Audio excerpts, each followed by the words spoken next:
ما هیچی وقت نتونستی گریختیم برفتیم آمی خونه پروفتیم برفتیم من بچه و نیورو میگفتم من آبور من دارو میسوزه çok önce lojmaya maydici köydak budum ince xarat kemin köydak ve bu may xarat asım içine harakat ke giri ihtimam ince ha majo xoku xarat axob hamı bedo kedim یه دونه بدیم ممکن شهید میشه خدا میدونه وقتی که صدای تیر تفنگ شنیده می شود سردار این عائله دوان به خانه حجره کودکان می آید اما تا آمدن فضا را تاریکی فرا می گیرد چون که صدای تیر و تفنگ توپ ها به حجره این خانه الکی زده در آمده بود ولی کودکی که هنوز 1 ساله نشده است در این گهواره خواب می کرد بابا که چشمانش روشنی را نمیدید کودکچه را گرفت و گریخت و اون کودک سلامت ماند. ساکن 40 ساله جماعت دهاتی مذکور نوابسته از چنگ و تفنگ صدای بلندی گوشخراش نبیره نزدیک 1 سالش را از مرگ نجات داد. اما تیر و تفنگ دشمن که عهد شکنانه سوی مردم آسایشته هر لحظه می آمد باشندگان این منزل استقامتی را مجبور کرد به جای بیخوف کوچند.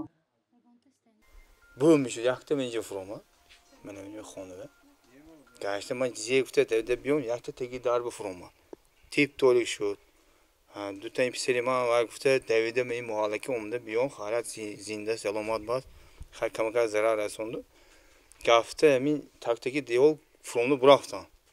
قصه فوت زنی 60 ساله که از او کرامت ظهور و نام میبرند پیوندانش را به حیرت آورده است. نظامیان کشور همسایه طریق سنایپر به تخت پشتش تیر زده کشتند. ساکنان با سؤال به ما میگویند که در این مناقشه سرحدبانان یا خود نظامیان قرقیز چرا زن و کودکان را به هدف میگیرند؟ ساکنان آسایشته چی گناه دارند؟ من قیمتی آدم مرد. وقتی زدگی می دونی محلانده بود وقتی 6 سال سگه دیدیم تیر زدگی تخت پوش از طرفی دستی راست سر شد پخر از طرف خدا شد همه پناهگاه خودمو پایین تر فرامدیم بچه های گرفتیم خواستیم تینجیه ما میخواهیم تینج باشد آرام باشد من حاضر آرام و خرسند زندگی کرم میخواهیم ما با از نو نمیخواهیم که همیشه جنگ آغاز شود تینجی باشد صلح باشد. جماعت دهاتی اوچقلچه ناحیه باباجان غفورов با جمهوری قرقیزستان خطی سرحد دارد. جماعت اوچقلچه اساساً با دو دهه مقصد و اینترنشنالیست کشور همسایه قرقیزستان خط نزدیکی سرحدی دارد که مسافه عمومی آن 21 کیلومتر را تشکیل می‌دهد. هر دفعه وقتی تنش جنگ جانب همسایه همیشه اول هجوم کرده جانب تاجیکستان را باز عیبدار میکنند. این رفتار همسایه مقال دزدی زور صاحب گاو را بسته است را میماند. تاجیکان مردم صلحجویند و طول 1000 ساله هاست که با همسایگان فرهنگ نیک همسایه‌داری را نگاه داشته مناسبت کرده میآیند. امروز تاجیکستان توان نظامی کافی دارد که همه تنش‌ها و هجوم‌های دشمن را زده برگرداند.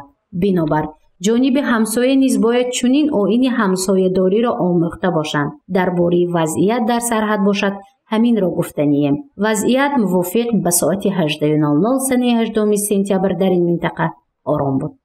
گزارش مفنوش کرو و نعیم جان ایوباف نشر مخصوص برنامه اطلاعاتی خبر.